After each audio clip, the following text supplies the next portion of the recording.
Buenas tardes, hoy vamos a presentar lo que son unos circuitos rectificadores de potencia para la materia electrónica de potencia MECD. Quienes hablan Andrés Báez y Sebastián Zárate. Bueno, en la tabla de contenidos tenemos el rectificador de onda completa con tab central, el puente rectificador trifásico, la disminución de rizado de corriente por inductor, rectificador monofásico con puente de tiristores y el conversor dual trifásico con tiristores. Bueno, en el primer circuito tenemos el rectificador de onda completa con tab central. Este se compone de un transformador el cual da dos voltajes Bs. Durante el ciclo positivo, el diodo D1 va a estar polarizado directamente. Por lo tanto, la corriente circula por este y el diodo D2 va a estar polarizado inversamente. Por lo tanto, este no va a conducir. Entonces, en las gráficas vamos a tener. Básicamente en las gráficas lo que vamos a tener es que tenemos la señal original que es esta, la señal de entrada. Durante el ciclo positivo, como ya dijimos, el que va a conducir es el diodo 1, por lo tanto se va a ver así esta parte. Y durante el ciclo negativo, quiere decir que en este caso viene por este lado así. Y como el voltaje en el cátodo es menor al del ánodo, el diodo 2 va a conducir. Y como entra por el terminal negativo, y al ser negativa la señal, se vuelve positiva y vamos a obtener exactamente el mismo voltaje en este semiciclo negativo. Y por último observamos que el voltaje pico al que está expuesto cada diodo cuando está en inversa es igual a dos veces el voltaje de entrada. ¿Por qué? Porque cuando uno está en inversa, eh, aquí va a tener que soportar dos veces este voltaje, básicamente por la acción del transformador. Para el puente tenemos el puente rectificador trifásico, el cual pues se compone de una fuente trifásica y este se compone de 6 diodos. Básicamente el funcionamiento es que en la parte de arriba solamente uno de los diodos va a poder conducir al tiempo. ¿Cuál va a ser? El que tenga el voltaje de ánodo mayor. Y en la parte de abajo solamente uno de los tres va a conducir al tiempo. ¿Cuál va a ser? El que tenga el voltaje de cátodo menor.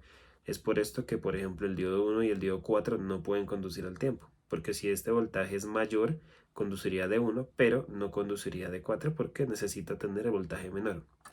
Entonces, ya en la gráfica de voltajes, tenemos que, por ejemplo, cuando el voltaje VCB es mayor, quiere decir que el voltaje C es el mayor y el voltaje B es el menor. Por lo tanto, si el voltaje C es el mayor, la corriente va a fluir por el diodo 5, va a venir por aquí por la carga, y el diodo que tiene el voltaje menor en el cátodo va a ser el de el nodo B, es decir, el diodo 6. Entonces va a ser este recorrido, va a venir por el diodo 5, viene por la carga y atraviesa el diodo 6. Y así con todos los otros diferentes voltajes. El sistema va a conducir en el momento en el que el voltaje sea mayor en cada fase. Y como se observa aquí en la gráfica, este va a ser el resultado. Bueno, ahora en la gráfica de corrientes, la cual está a la derecha, tenemos que el voltaje mayor que va a soportar cada diodo al momento de conducir va a ser la corriente de línea. Este valor corresponde a raíz de 3 veces Vm sobre R, como podemos evidenciar aquí. Y la corriente que va a soportar cada diodo la va a soportar cada dos semiciclos, como podemos evidenciar acá. Va de pi tercios a pi y así con cada uno de los diodos.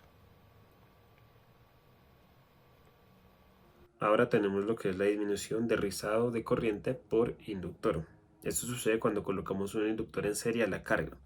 Este ejemplo lo vamos a hacer con el rectificador monofásico con puente de diodos, el cual no vamos a entrar en detalle, pero vamos a ver el efecto que tiene una carga altamente inductiva.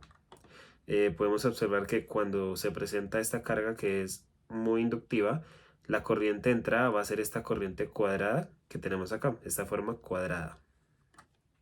Cabe aclarar que esta corriente tiene una componente fundamental, la cual es sinusoidal, la cual podemos ver aquí.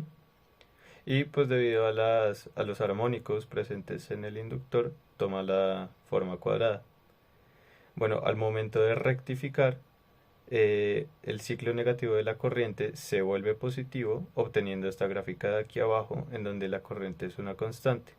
Y pues esta se va a ver de una mejor manera según sea el valor de la inductancia.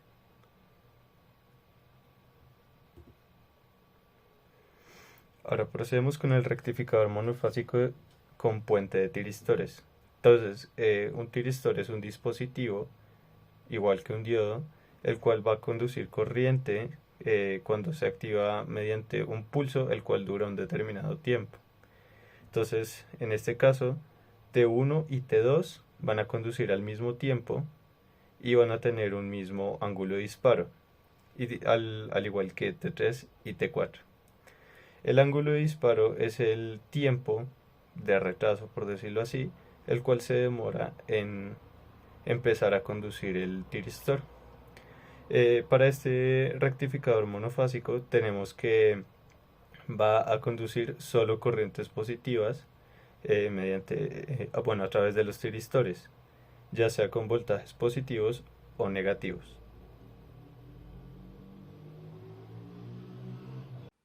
Y para analizar la gráfica, podemos evidenciar que aquí en este momento es cuando no se ha disparado el pulso, porque tenemos una corriente negativa. Esto se debe al efecto que tiene el inductor, ya que este se encarga pues de almacenar corriente.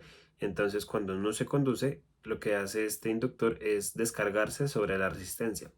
Entonces cuando se envía el pulso a la puerta del tiristor, ahí sí se empieza a ver la onda de entrada. Cuando deja de conducir, igualmente el inductor sigue como aplicando una corriente a la resistencia hasta que se vuelva a activar otra vez el pulso y así sucesivamente. Así se vería la señal rectificada teniendo un inductor. Si no se tuviera un inductor y la carga fuera puramente resistiva, esta parte sería totalmente atenuada en cero. Y aquí podemos ver la corriente entrada con la presencia de un inductor.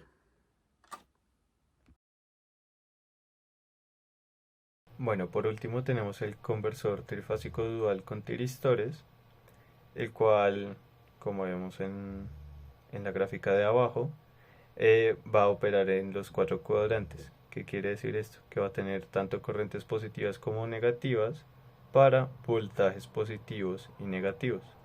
Este también está compuesto por tiristores, de los cuales dos pares van a estar activos durante cada semiciclo. Esto quiere decir, por ejemplo, para el voltaje VCB y VAC, vamos a tener que el par de tiristores T5, al igual que T6, van a estar activos y para VAC van a estar activos T1 y T2. Bueno, básicamente lo que tenemos son dos posibles salidas, como las cuales podemos ver aquí en las gráficas. Como ya dijo mi compañero, por ejemplo, para la parte de la izquierda, el primer conversor en VCB, tenemos que el valor máximo debe ser el voltaje en C y el mínimo en B. Por lo tanto, conduce el tiristor 5 y entra por el tiristor 6. Esto como se necesitan dos ángulos de disparo diferentes, la parte de la derecha, o sea, el conversor 2, tiene un desplazamiento, como un desfase en su ángulo de disparo, lo que genera que la señal se corra. Entonces ya en VAC va a conducir otro par de tiristores. Y se observa que en esta región, en esta parte del conversor, se trabajan los voltajes negativos. Como podemos ver aquí, esto es menos V sub 0,2, al igual que vemos aquí la polarización. Y ya aquí por último tenemos el voltaje sobre la carga, que pues sería Vout 1 sobre Vout 2, que sería el voltaje pues de salida del sistema. Y ya, eso sería todo. Muchas gracias. Muchas gracias.